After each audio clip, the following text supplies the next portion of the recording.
Can you find the resistance of this circuit between points A and B? This would have been easier had these two resistors not been there. But these two resistors make this problem interesting. Let me know in the comments. Let's try and solve this problem. Let's call this point C and let's call this point D.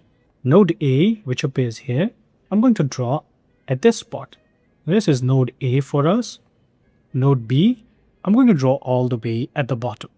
That's node B for us. Let's choose points C and D at the center.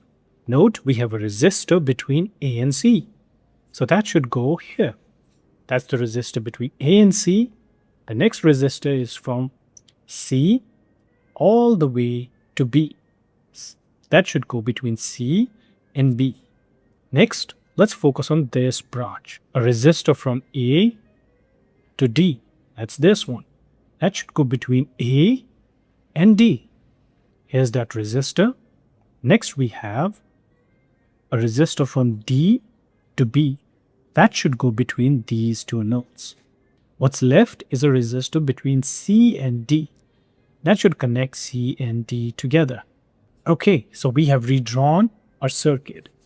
Do you think there's any current flowing from C to D? If there is, which way should it be? Should it go from left to right or from right to left? But this circuit is symmetric, so you can't choose one over the other. What does that mean? That means there's no current in the resistor. If there's no current in that resistor, we can remove it. If you remove it, what happens? This is a parallel circuit. If this is a parallel circuit and each resistor is R, its total resistance would simply be R.